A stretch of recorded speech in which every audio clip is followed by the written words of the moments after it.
কে বিশাক্ত family video শুরু করার আগে তোমাদেরকে একটাই কথা বলে দিই, কানে হেডফোনটা অবশ্যই লাগিয়ে নাও, কারণ আজকের ভিডিওটা একটু বিষাক্ত লেভেলে হতে চলেছে। তো মার যদি না খেতে চাও তাহলে কানে হেডফোনটা অবশ্যই লাগিয়ে নিও। তো চলো শুরু করা যাক আজকের ভিডিও। তো গাইস, এই ভিডিওটা তোমরা পুরোটা দেখো, প্রথম থেকে শেষ পর্যন্ত। বলে দিচ্ছি ভাই, গ্যারান্টি দিয়ে বলছি তুমি মজা পাবে।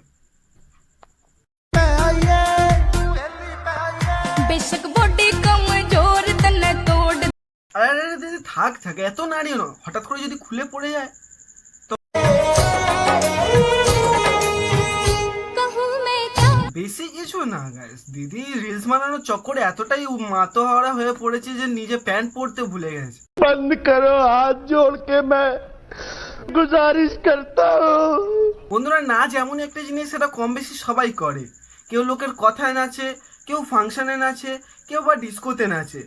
আর কিছু কিছু লোক আছে যারা ইনস্টাগ্রামে, আর যারা ইনস্টাগ্রামে নাচে তাদের স্টেপ আবার আলাদা। কেউ করে মিল্ক শেক আর কেউ বুটি শেক। বুটি বুটি বুটি বুটি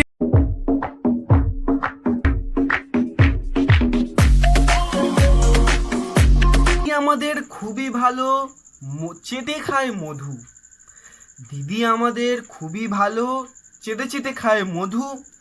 ডান্স করতে পারে না তাই হেলিয়ে দিল পদু।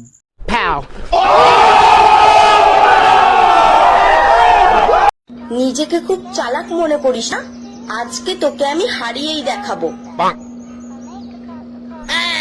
এইসব মেয়েরাই ভাই রাস্তা দিয়ে যাওয়ার সময় কোনো ছেলে যদি এর দিকে হালকা করে তাকায়, খালি একটাই কথা বলে, মেয়েদেরকে সম্মান করতে পারো না।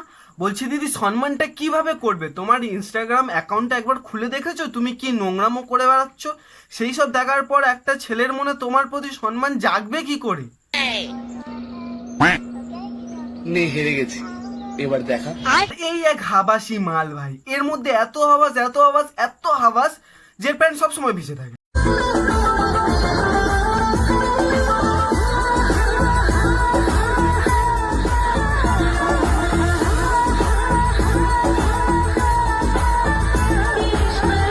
দিনকাল পড়লো রে ভাই, আজকাল নাকি পদু দোলানো একটা ট্রেন্ড। সব মোটা মোটা পোস্ট করছে আর ইনস্টাগ্রাম মিলে এসে নাড়িয়ে বেড়াচ্ছে। বসে বসে ফোন দেখছিলাম, সেই সময় আমার বান্ধবী আমাকে ফোন করে বলে, হ্যাঁ রে বৃষ্টি, তোর এক্সের অ্যাক্সিডেন্ট হয়েছে আর ওকে শুধু শ্মশানে নিয়ে গেছে। আমি ওকে একটা সময় খুবই ভালোবাসতাম, এত হসপিটালে দাদু আর শ্মশানের দিদা এইসব অতীত। এখন বেরিয়েছে এক্স বয়ফ্রেন্ডের অ্যাক্সিডেন্ট হয়েছে, এক্স বয়ফ্রেন্ড মারা গেছে, সেই নিয়ে ভিডিও বানাচ্ছে দিদি আমাদের। ওটাই ভালোবাসতাম যে আমি ওর জন্য পুরো পাগল ছিলাম। ওকে আমি বলেছিলাম যত যাই হয়ে যাক প্লিজ তুই আমাকে ছেড়ে যাস না, কিন্তু কি আর করা যাবে, সেই তো আমাকে শেষমেশ ছেড়ে দিয়ে চলেই গেল। আমি শ্মশানে যাবো বলে কিন্তু আমি একটুও মেকআপ করি না না না না দিদি, তুমি একদম মেকআপ করনি, আমরা চোখে ভুল দেখছি। এই তুমি ন্যাচারাল, একদম ন্যাচারাল বিউটি একেবারে যাকে বলে। সালা পাগল দোচা। আর ওই যে চুল্লির মধ্যে জ্বলছে, একটা সময় ওকে নিয়েও আমি অনেক জ্বলেছি ভাই। বসে বসে ভাবছিলাম এটাই, ভগবান যা করে ভালোর জন্যই করে। আর যদি ওর সাথে আমার রিলেশন থাকতো আমাকে হবু বিধবা হয়ে থাকতে হতো। যাই হোক, একটা সময় তো ওর সাথে আমার রিলেশন ছিল, তাই অনেকটা কষ্ট হচ্ছিল, অনেক কষ্টও হচ্ছিল আর খারাপও লাগছিল। আহারে খুব কষ্ট হচ্ছিল আমার। এক ফোঁটাও লজ্জা নেই চোখে, একদম নির্লজ্জ মহিলা যাকে বলে। মানে দেখো, ওর এক্স বয়ফ্রেন্ড মারা গেছে, ঠিক আছে, মরে গেছে, সেখানে শ্মশানে গিয়ে বলছে আমাকে জ্বালাতো এখন পুড়ছে, ঠিক আছে। আর আমি ভাইটাকে বলি, সত্যি করে মরে গেছিস, তুই বেঁচে আছিস ভাই, এই মেয়ের সাথে প্রেম করাচ্ছে ভাই, মরে যাওয়া অনেক ভালো। তো গাইস, আজকের ভিডিও এতটাই, এর বেশি সহ্য করার ক্ষমতা আমার নেই।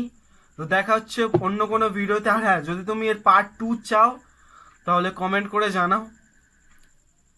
বাই, টাটা। Yeah.